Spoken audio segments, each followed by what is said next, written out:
Diante de ti exponho minha dor,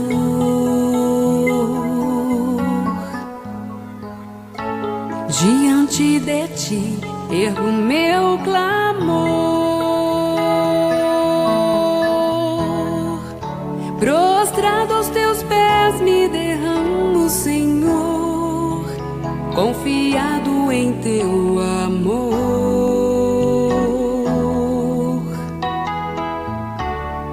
Pois em ti está todo o domínio,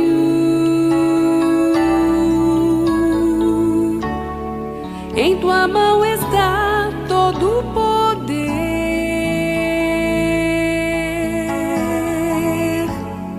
pra fazer bem mais do que te pedimos, pois contigo está o vencer.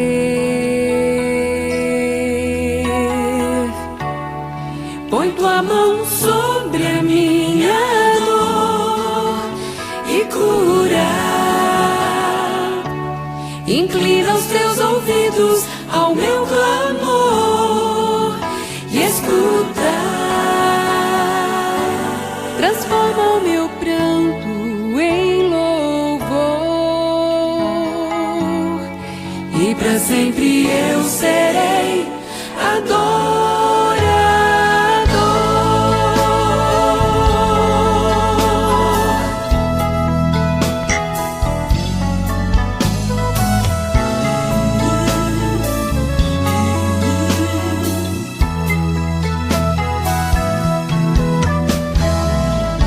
Prostrado aos teus pés me derramo, Senhor, confiado em teu amor.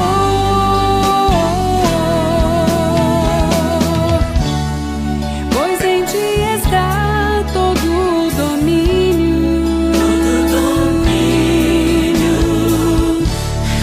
em tua mão está todo o poder,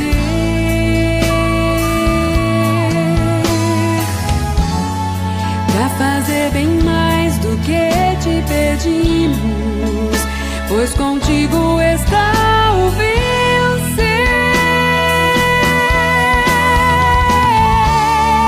Põe tua mão sobre a minha dor e cura. Inclina os teus ouvidos ao meu clamor e escuta. Transforma o meu pranto em louvor, e pra sempre eu serei adorador.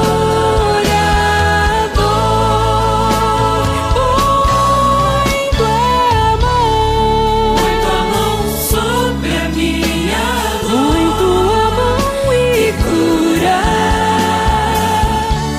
Inclina os teus ouvidos ao meu clamor e escuta. Transforma o meu pranto em louvor, e pra sempre eu serei adorador,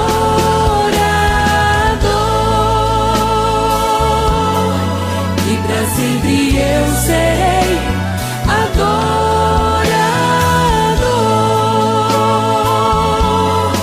e pra sempre eu serei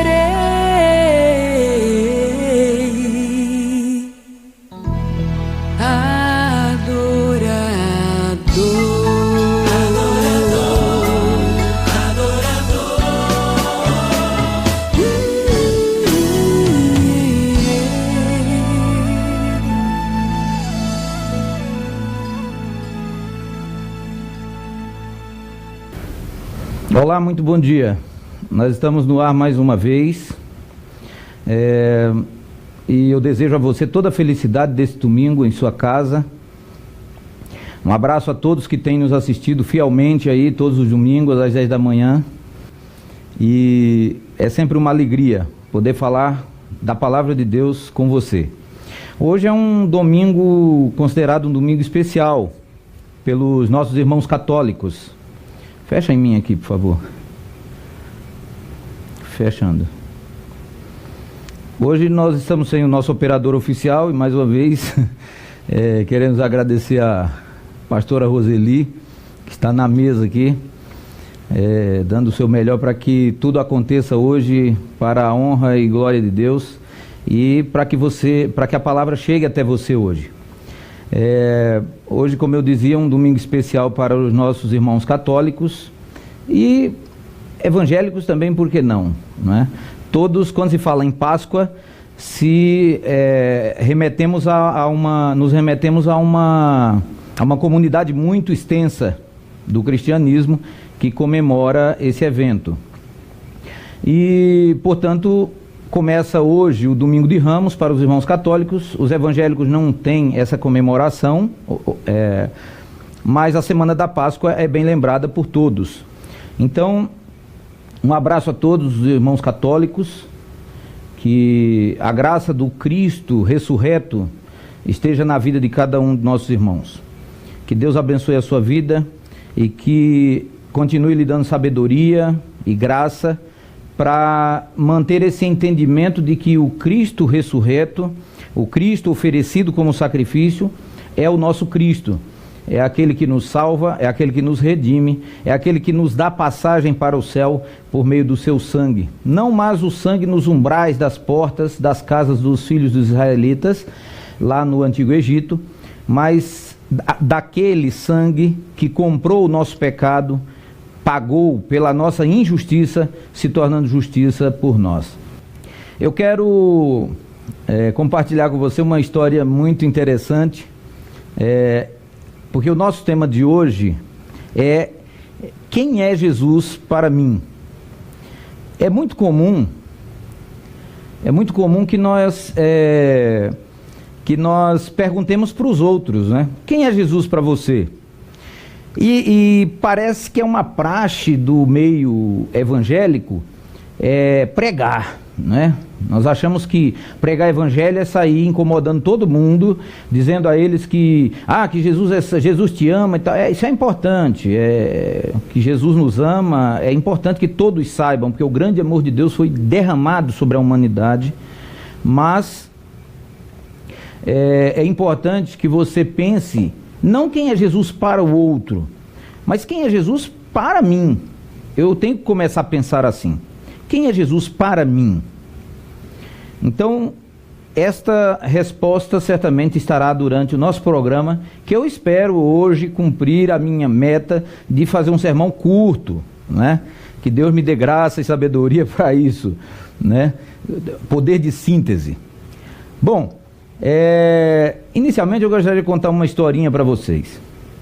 Vocês lembram da história hoje, como eu disse, pelos irmãos católicos, comemorado o Domingo de Ramos. E este, segundo a tradição, é o dia em que Jesus entrou na cidade de Jerusalém, montado em um jumentinho. E há uma historinha que conta que aquele jumentinho, quando chegou em casa naquele dia, ele chegou muito feliz. O jumentinho sobre o qual Jesus montara para atravessar a cidade, ou para entrar em Jerusalém. E todos sabem que Jesus foi aplaudido com palmeiras e com músicas e canto que dizia Hosana ao filho de Davi, Hosana ao que vem em nome do Senhor. E Jesus foi muito aplaudido. Mas o jumentinho, ao chegar em casa, parece que não entendeu bem a história, né? Era bem jumento mesmo, né? E ele chegou em casa muito feliz e disse assim: mamãe, eu estou muito feliz. Ela disse: o que aconteceu, meu filho? A senhora, puxa, pena que a senhora não pôde sair de casa hoje, mamãe. Eu cheguei, hoje eu fui muito aplaudido, muito ovacionado. Aí ela disse: mas como é que foi? Me conta essa história, meu filho. Um homem me encontrou, um homem chamado Jesus me encontrou, montou em mim e começou a atravessar a cidade. Quando eu entrei na cidade, mamãe, todos batiam palmas para mim, todos levantaram palmeiras, estavam todos me esperando e fizeram uma festa. Eu fui recebido com muita alegria, muitas honras, e jogavam palmeiras em mim. Foi uma alegria só. Eu sou muito feliz, mamãe. Aí ela falou assim: filho, então vamos fazer uma coisa. Você vai voltar lá na entrada da cidade, espera todo mundo estar distraído com a festa lá, ou atentos à festa, e você entra assim e vai pelo meio deles, como se estivesse incomodando mesmo, para perceberem sua presença. Vá andando no meio deles, não se incomode, vá atravessando, deixe que alguns se incomodem com a sua presença, que vejam você. E vamos medir a reação desse povo novamente. Vamos fazer assim? Aí, ele, tá bom, mamãe. E ele, feliz da vida, achando que tudo ia se repetir, ele foi lá sozinho e começou a atravessar a cidade novamente, e ninguém dava bola para ele. Ao contrário, alguns o chutavam, outros o desprezavam. Ó, sai daqui, jumentinho, você está me atrapalhando. E ele voltou para casa muito triste. Resumindo a história, falou para a mamãe: mamãe, você tinha razão. Dessa vez ninguém me deu bolas, ninguém prestou atenção em mim. Eu não sei o que aconteceu, mas eu não tive a mesma recepção, não recebi as mesmas honras e glórias que eu recebi quando entrei da outra vez com aquele homem chamado Jesus montado em mim. A mãe dele olhou bem para ele e preste bem atenção no que eu vou lhe dizer aqui. A mãe dele olhou para ele e disse assim: filho, é que sem Jesus você é apenas um jumento. Então, eu não sei se isso seria, se a gente poderia fazer uma graça com isso, ou poderíamos levar isso muito a sério. Tem grandes teólogos, grandes pastores, pessoas de grande formação, pessoas de grande intuição, grande prestígio, grande honra, sabe? São pessoas dedicadas ao ministério de Deus, mas que às vezes se deixam levar pela glória pessoal, sabe? Às vezes se deixam levar pelo ar do momento, aquela coisa que as pessoas, puxa, você prega muito, você é um homem de Deus, e a pessoa, puxa, é mesmo, eu sou um homem de Deus, puxa, eu prego muito mesmo, hein? Puxa, eu estudei muito, puxa, eu tenho um monte de diploma. E,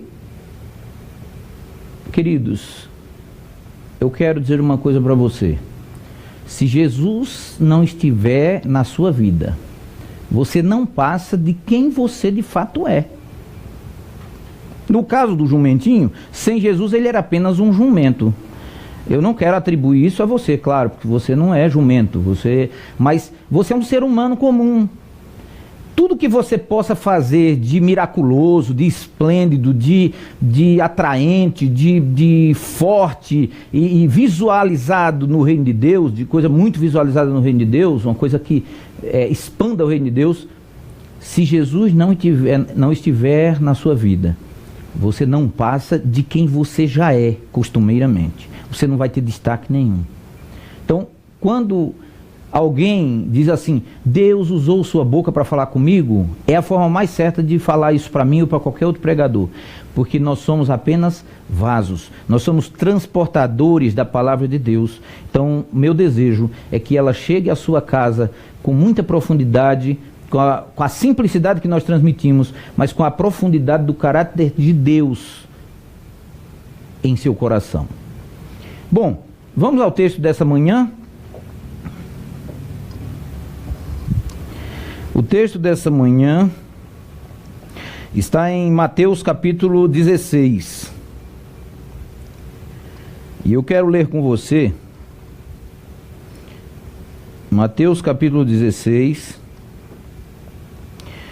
Nós temos ali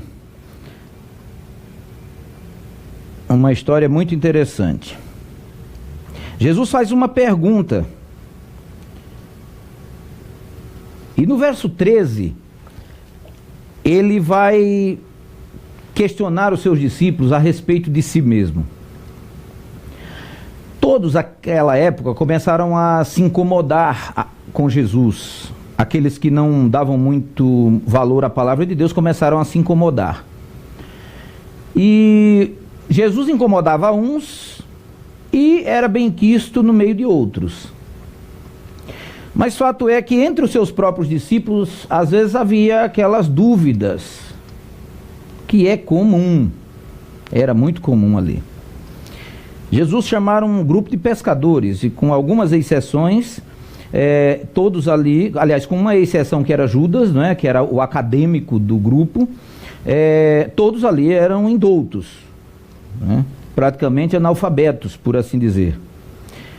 E Jesus chega para eles e pergunta o seguinte, diz assim, o texto diz assim: e chegando Jesus, Mateus capítulo 16, verso 13, diz assim: e chegando Jesus às partes de Cesareia de Filipe, interrogou os seus discípulos dizendo: quem dizem os homens que ser o Filho do Homem?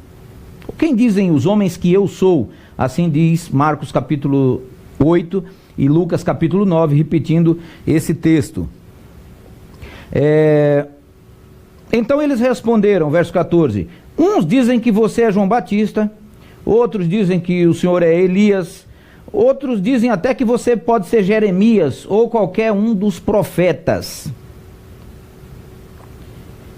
Então Jesus agora lhes faz a pergunta capciosa, não é? Que mediria agora o seu nível de entendimento a respeito de sua pessoa, dada a convivência longa que eles já tinham tido. Então disse Jesus: e vós, quem dizeis que eu sou? Pedro, como sempre, toma a frente e diz assim: Simão Pedro respondendo disse: tu és o Cristo, o Filho do Deus vivo. Queridos, eu quero dar uma paradinha rápida aqui para entrarmos em alguns comentários. A Páscoa começou por volta do século XV, XVI a.C. Naquela época, no Antigo Egito, Deus falara com o seu povo, enviara Moisés para retirá-los de lá. E desde então, o cordeiro fora anunciado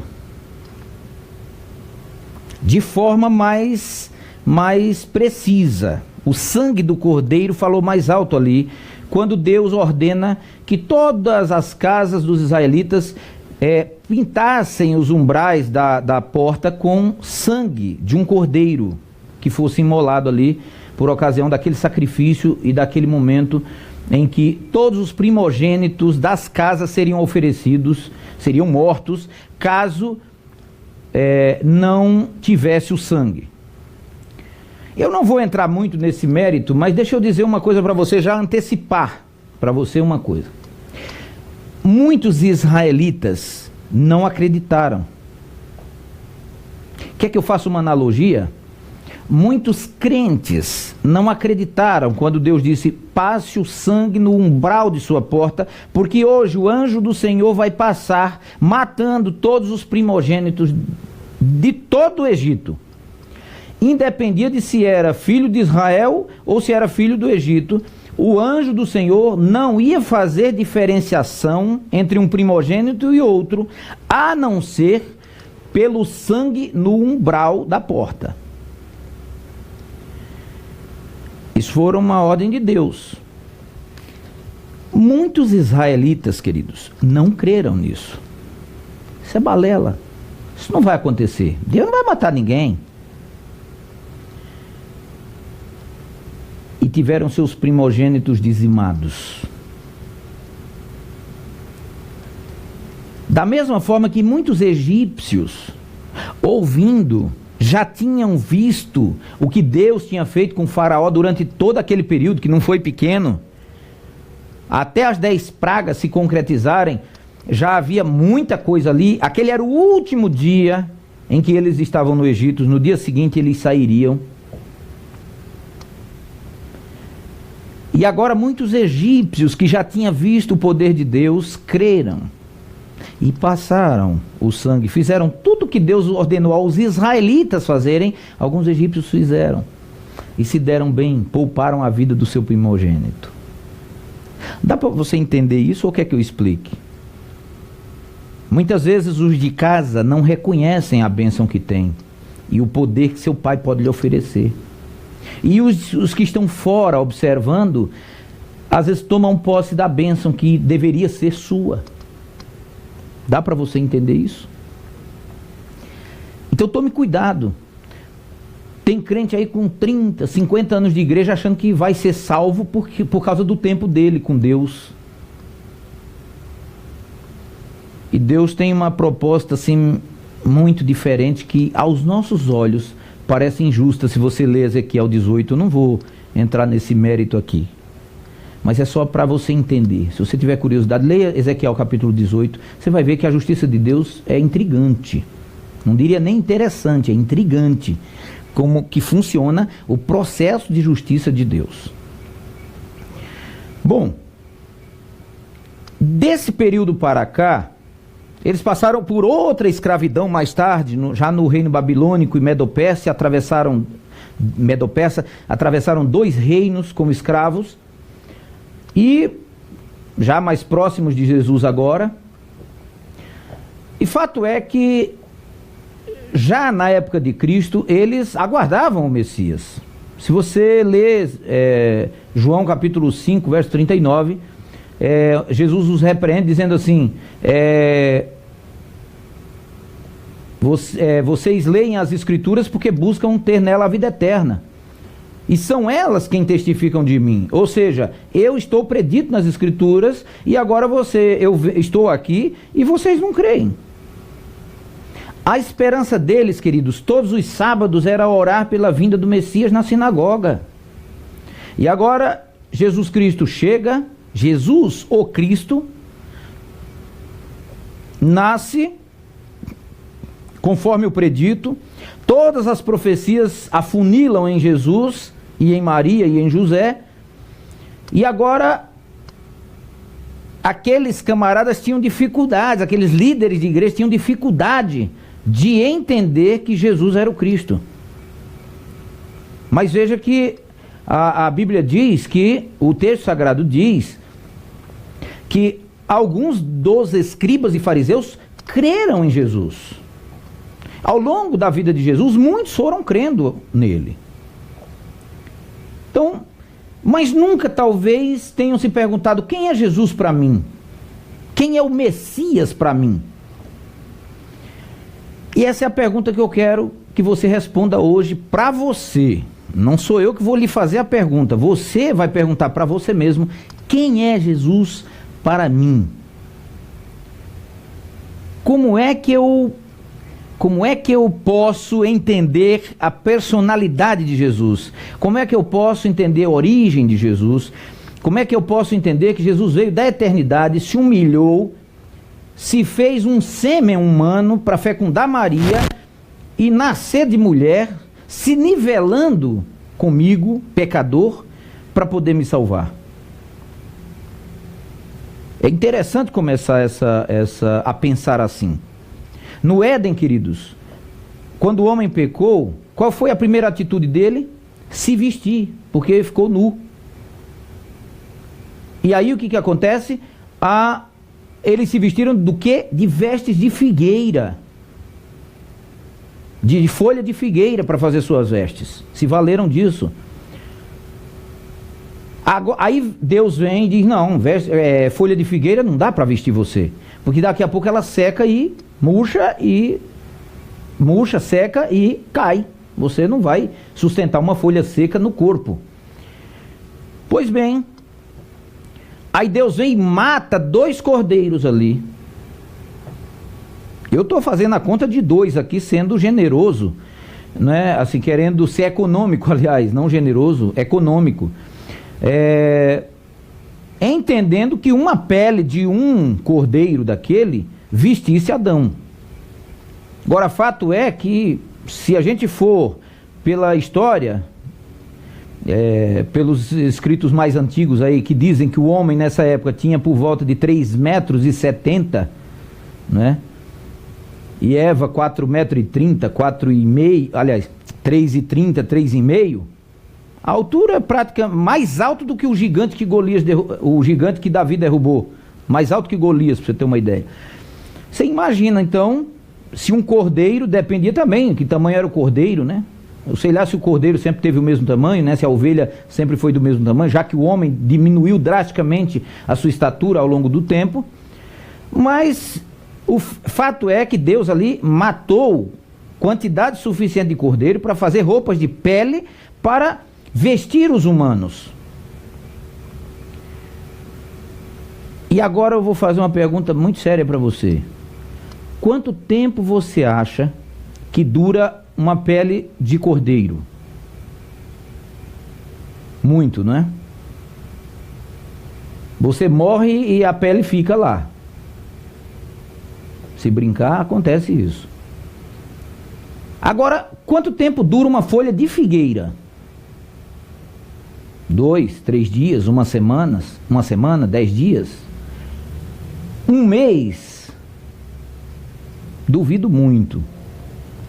Mas ainda assim, seja quanto tempo uma folha de figueira durar, isso é a representatividade da justiça humana. Não tem durabilidade. O ser humano é injusto. Ele não consegue praticar justiça consigo mesmo e nem com os outros. Mas uma pele de cordeiro que representa a justiça divina, sim. Essa tem durabilidade. E é isso que Deus tenta mostrar ali no Éden, já no Éden. E para os seus filhos, posteriormente, lá no Egito, quando o sangue do cordeiro é passado nos umbrais, ele diz: eu quero dar para você vida eterna, eu não quero que você morra aqui numa terra onde você é escravo. Quando sua vez chegar, eu quero que você seja levado, eu quero te chamar num lugar onde você tenha a posse dele. Dá para você entender a preocupação de Deus com o ser humano, queridos? E agora, naquela época, todos eles estavam preocupados com a vinda do Messias. O tempo havia se cumprido, todos sabiam que a qualquer momento apareceria o Cristo. E aí Jesus começa a andar ali entre os povos, né? Primeiro começa a se destacar com 12 anos ali nas sinagogas, no centro de aprendizagem, na Yeshivá, que era a escola teológica deles, ali a escola rabínica. E dali saíam os grandes mestres. E Jesus aos 12 anos começou a dar aula, começou a se destacar. E todos começaram a conhecê-lo. Uns gostavam, outros não gostavam de sua linha de trabalho, né, de ensinamento. Até que no seu batismo, João o Batista, aquele que batizava, ainda não tinha conhecido Jesus oficialmente. Quando ele vê Jesus se aproximando, ele enxerga pelo Espírito de Deus o Cordeiro de Deus, e ele afirma: eis aí o Cordeiro de Deus que tira o pecado do mundo. Anunciando agora que Jesus era o Messias, o tão esperado Messias para salvar Israel dos seus pecados. Só que muitos não entenderam. E agora João começa a sair fora de cena e Jesus entra em cena. Aí vem um grupo de fofoqueiros, né? E corre lá porque João estava preso e disse assim: João, olha lá, sabe aquele camarada, seu primo, que você botou em destaque? Ele está pregando e batizando aí mais que você. E você está preso aqui. Você fez tudo por ele e agora ele não faz nada por você. Aí João diz a frase crucial, que só o Espírito de Deus para nos alimentar com essa ideia, queridos. Importa que ele cresça e que eu diminua. Aí esses fofoqueiros não tiveram nem dúvida. Eles precisavam tentar fechar uma fofoca ali. E aí correram para Jesus e disse assim: ô mestre, João não é seu primo? Olha lá, ele tá preso, tá abandonado, sei lá, o que se pode fazer, não é? Será que ele não era mesmo o profeta? Sabe assim, começa a botar da mesma forma como botaram em dúvida na cabeça de João se Jesus era de fato o Messias que haveria de vir. Quiseram, né, jogar com Jesus na questão de João. E aí Jesus também diz assim: dos nascidos de mulher não houve profeta semelhante a João, ou seja, no nível de João. Então, ô fofoqueiro, sai pra lá que aqui não tem vez pra você. Você vai levar a fofoca, toma uma bordoada. Vai levar pro outro lado, toma outra bordoada. Então já tomou nas duas faces? Abandona essa ideia, porque fofoca não dá certo no reino de Deus. No reino de Deus, todos somos iguais. Isso é um princípio de isonomia no reino de Deus. Todos somos aprendizes. Pode ser em níveis diferentes, mas aquele que sabe muito continua aprendendo para continuar sabendo. E aquele que ainda não sabe, continue aprendendo para crescer. Então, funciona assim. Agora, Jesus faz uma pergunta aqui para avaliar a situação dele com o povo. Meio que, se a gente for pensar no lado divino de Jesus, Jesus faz uma pergunta retórica aqui. Provavelmente ele sabia a resposta já. E ele diz assim: quem dizem os homens que eu sou? Aí olha as ideias reencarnacionistas da época, queridos. Preste bem atenção. Um diz assim: uns dizem que tu és João Batista. Mas João Batista tinha acabado de perder o pescoço. E Jesus não estava nascendo agora. Segundo a lei da reencarnação, eu não sou especialista nisso, mas eu entendo que um sujeito só pode reencarnar numa pessoa recém-nascida, que está nascendo agora, né?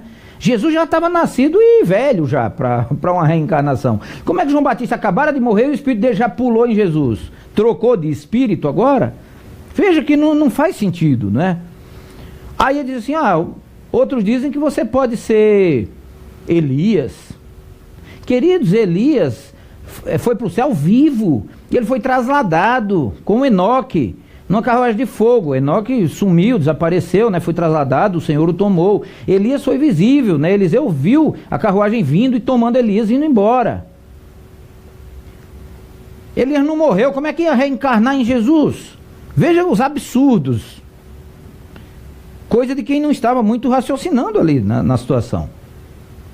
Mas ali eu já vejo rastros de reencarnação. Embora a Bíblia não apoie a ideia da reencarnação, você já vê rastros de reencarnação inseridos na doutrina do judaísmo.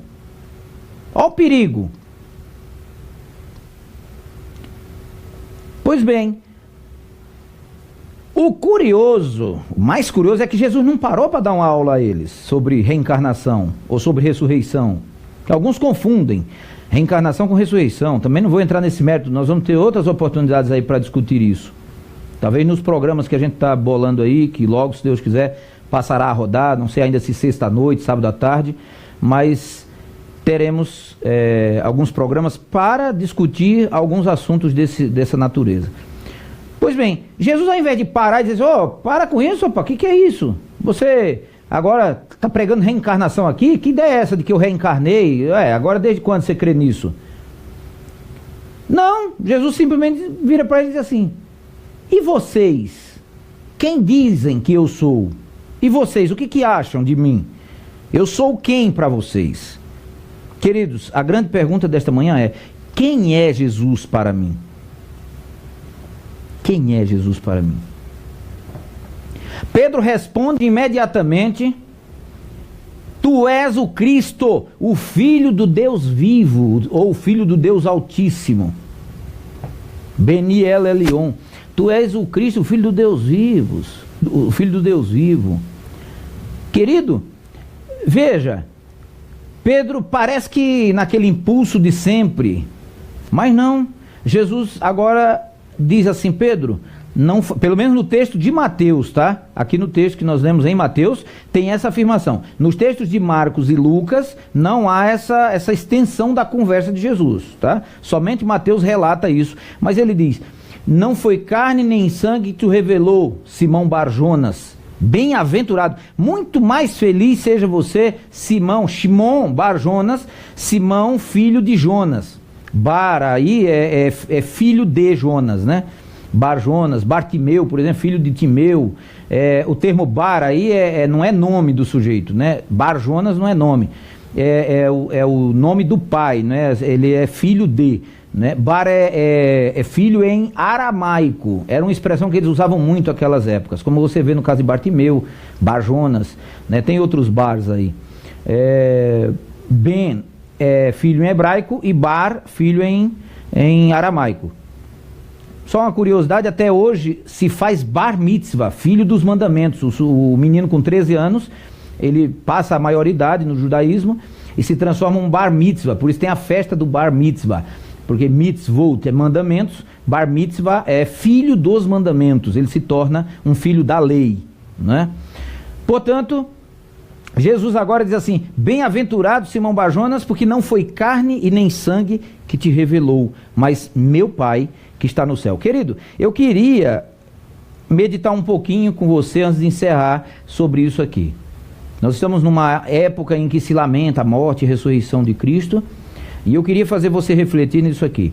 Como é que eu posso entender que Jesus é o meu Cristo, que Jesus é meu Salvador? Veja, quando Jesus diz assim: bem-aventurado és tu, Simão Bar-Jonas, primeiro você vai ter grande alegria, é o que significa bem-aventurança, seja muito feliz, você vai receber uma felicidade muito grande quando você entender que Jesus é o seu Salvador. Isso está explícito, nem implícito não, está explícito no texto aqui. Bem-aventurado és tu, Simão Bar-Jonas. Ou seja, Pedro foi abençoado quando entendeu que Jesus era o Cristo, o Filho do Deus vivo, nosso Salvador. Segundo lugar aqui, no texto que eu percebo, ele diz assim: porque não foi carne nem sangue que te revelou. Jesus está dizendo assim: não é ser humano quem revela que eu sou o Cristo. Dá para você entender essa ideia, querido? Como é que eu entendo? Bom, eu vou ser feliz se eu entender. Esse é o primeiro passo que está no texto. As poucas lições que a gente pode tirar hoje do texto aqui, mas muito preciosas. Primeira coisa é meu entendimento a respeito de Jesus. Eu vou ser muito feliz. Mas quem é que vai me dar o entendimento? Bom, Jesus disse aqui que não é carne e nem sangue. Então não é ser humano quem revela. Eu posso pregar para você, ou você pode pregar para mim, a vida inteira, 20, 30 anos, 50, até eu morrer, e eu nunca aceitar Jesus, porque o entendimento que eu estou tendo é apenas intelectual sobre Jesus.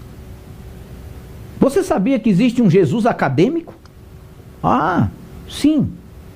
Eu sou um cara de academia e posso dizer isso com muita propriedade. Existe um Jesus chamado Jesus histórico, que é tratado nas academias hoje, porque fica aquela coisa de, para eu aceitar pela fé, um acadêmico aceitar pela fé, isso parece humilhante, não é? Que um acadêmico tenha fé. Um acadêmico tem que se basear em frases, em pesquisas, em livros, em históricos que alguém escreveu. Alguma coisa que prove em laboratório ou através da arqueologia, das ciências sociológicas, antropológicas, entre outras, que alguma coisa aconteceu. Acontece que esse Jesus histórico foi criado pela academia para tentar comparar com a vida do Jesus da Bíblia e ver o que bate disso ou daquilo. E aí ele diz: olha, tem gente que diz que Jesus era negro, por exemplo. Tem um texto de Flávio Joséfo, muito antigo, que dizem que foi alterado, e onde ele dá a descrição do Cristo, né? E esse texto recuperado aí de longa data, que dizem que tinha sido apagado, nós temos a versão mais moderna do texto, né, omitindo esses detalhes. Mas no texto, segundo ele, a história aí mais antiga, alguns historiadores mais antigos, o texto diz que Jesus era um homem negro que media por volta de 1,60 m e tinha grande sabedoria e tinha grande poder mágico. Bom, baseado nisso, a ciência vai atrás, a academia agora, por meio desse dessa suposta ideia científica, de ir atrás de Jesus para tentar provar histórica, sociológica e antropologicamente a convivência de Jesus.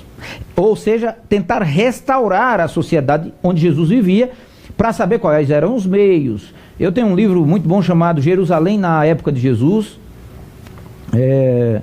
também fantástico, e que conta alguns detalhes de como era a moeda, como era o comércio, como era isso ou aquilo, dos trâmites da época de Jesus. Bom, a academia se vale dessas informações para tentar construir um Jesus agora sem poder, um Jesus humano, um Jesus que não pode salvar o meu pecado e nem o seu pecado.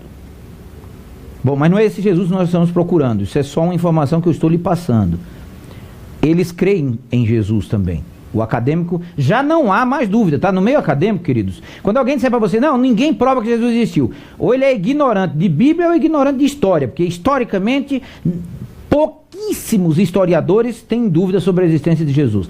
Jesus já é fato no mundo inteiro, nas academias do mundo inteiro. Não existe mais praticamente dúvida nas academias de que Jesus existiu. A única coisa que eles tentam tirar de Jesus é o poder, é a mágica que eles chamam assim, né? Assim chamada a mágica de Jesus.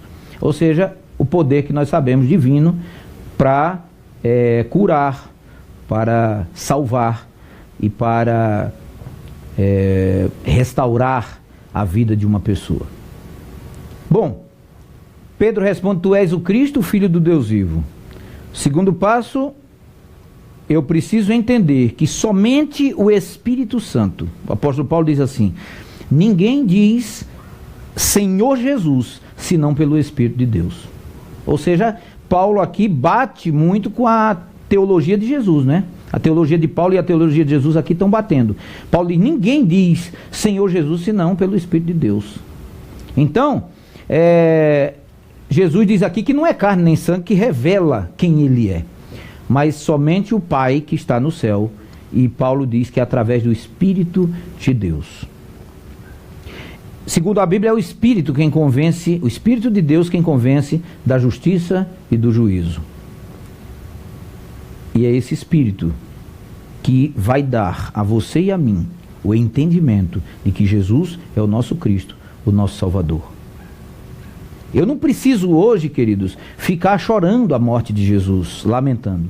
Hoje eu posso comemorar, e a semana da Páscoa diz isso, hoje eu posso comemorar a ressurreição. Ele vive, ele está vivo.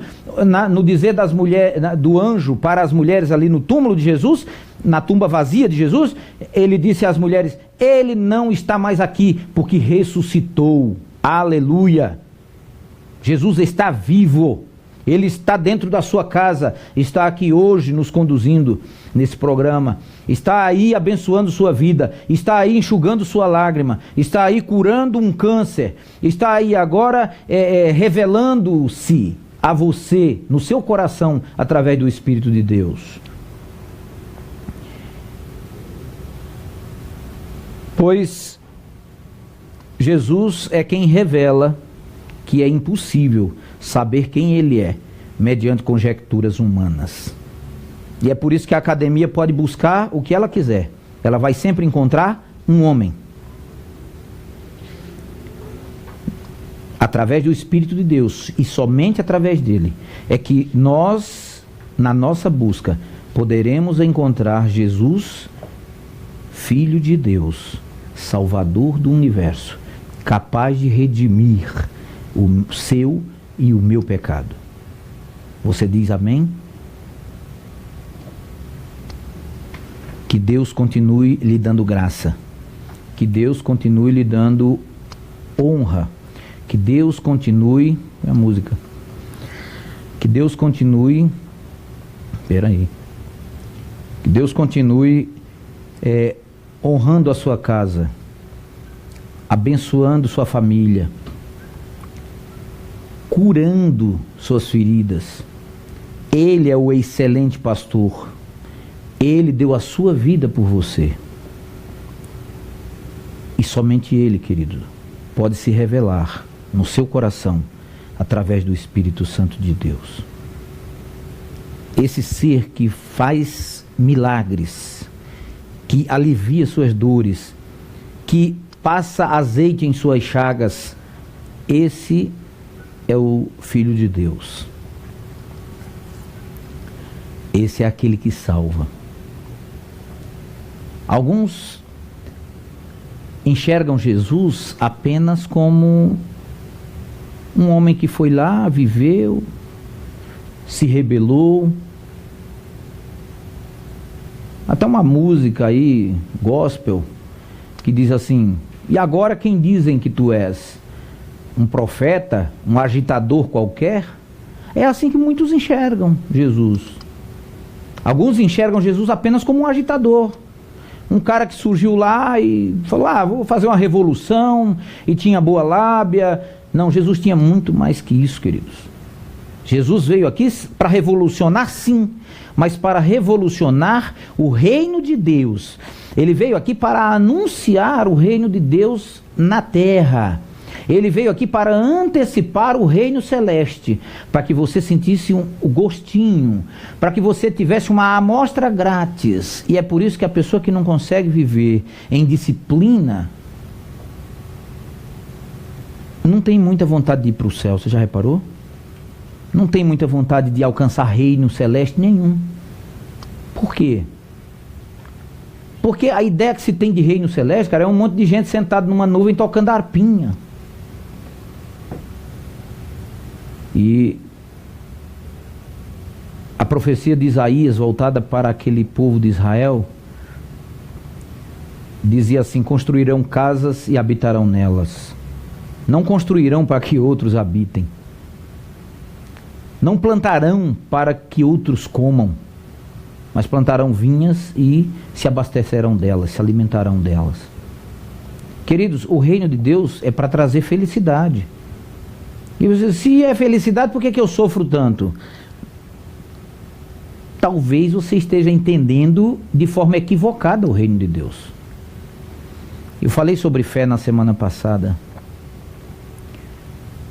Fé não é aquilo que Deus pode me oferecer, mas é aquilo que eu posso oferecer a Deus. Lembra que eu falei disso? Você pode assistir o vídeo anterior. Talvez você esteja entendendo o reino de Deus de forma muito equivocada. O reino de Deus não é comida nem bebida. O reino de Deus não é lua nova, nem dia de guarda, nem nada. Nada que eu faça pode me ajudar a me salvar. Nada. Eu posso ser um camarada que não saia de casa. Eu não fumo, não bebo, não olho para outra mulher, não tenho pecado nenhum. Não mato, não roubo, não sacaneio ninguém. Desculpe a expressão chula, mas é isso que acontece. Posso ser o cara perfeito, mas sem o sangue de Jesus para me lavar, sem o sangue do Cordeiro para purificar meu pecado, sem a graça de Cristo para perdoar o meu pecado, e sem o batismo para lavar o meu pecado, eu não posso herdar um reino do qual eu não faço parte. Dá para você entender isso? Quem é Jesus para mim? É isso que eu gostaria que você meditasse, porque é nisso que eu estou meditando hoje aqui. Então que Deus, mais uma vez, abençoe sua casa. Eu espero que as pessoas estejam nos assistindo aí. Hoje nós estamos sem o controle de quem está entrando e saindo. Logo após aqui, se você fizer pergunta, eu vou responder, né? Daqui a pouco eu estarei respondendo todos os não consigo ler. Eu não consigo ler. O Ricardo Marques, né? A Karina Sampaio, com a família também. Abraço aí, Karina, Claudemir, Diná, Júnior, a Patrícia, todos os seus filhos aí, a Fabiana, todos aí da casa do Claudemir, da família Sampaio, né? Em Araçatuba, né? O Ricardo Marques, a Valéria, sua filhinha. Que Deus continue abençoando a todos vocês, tá? É os que a gente conseguiu enxergar aqui. Depois eu estarei disponível lá. Se vocês tiverem alguma pergunta, pode fazê-la. Nós estaremos à disposição para responder. Durante a semana também, compartilhe esse vídeo. Nos ajude a tornar esse canal um canal de bênçãos. Que Deus abençoe sua casa e que o Cristo que morreu lá no Calvário, mas ressuscitou, ressuscite também em sua vida, esteja presente em seu coração, que a sua casa seja cheia de bênçãos eternamente. Eu me despeço agora, vejo você no próximo domingo, que Deus muito o abençoe. Poderoso, bendito e eterno Deus, nós como ministros do Evangelho, ministros da Tua Palavra, e representando o Teu reino, Senhor, queremos Te suplicar uma bênção especial, Senhor, sobre a casa de todos esses que nos assistem, e sobre todos aqueles que ainda vão nos assistir. Sobre todas as pessoas que nos assistiram já durante essa semana, Senhor, que a sua casa nunca cesse de ser abençoada, que os seus celeiros nunca se esvaziem e que a sua mesa esteja sempre abastecida cotidianamente. Pai, eu oro agora pelo pai do Ricardo, que estava internado esta semana. Eu espero que ele possa ter boas notícias. Eu espero que a tua mão esteja ali, Senhor, e eu oro por isso, crendo por fé que tu atuarás na vida do Ricardo Marques, do seu pai e da sua família. Pai, entra com cura, com libertação, com o teu poder constante nessa família. Eu também te rogo pela família Sampaio que se encontra nos ouvindo neste momento. Que a tua graça, a tua paz, Senhor, a abundância esteja nesta casa, nessa casa. Que os seus celeiros também continuem sendo abastecidos. Que tu possa honrar este servo, Claudemir, e sua família, que tem te servido por tão longos anos. Que o teu Espírito dê-lhe graça para suportar as provações e que a tua mão atue poderosamente, Senhor, em favor dos problemas e dificuldades que ele tem ou vem a ter. É em nome de Jesus, Senhor, que eu me despeço hoje, já orando pelo próximo programa e por esta semana que certamente será de bênçãos para estas famílias que terão acesso a estas ministrações. Em nome de Jesus, eu te agradeço já hoje e sempre. Amém, Senhor. Amém.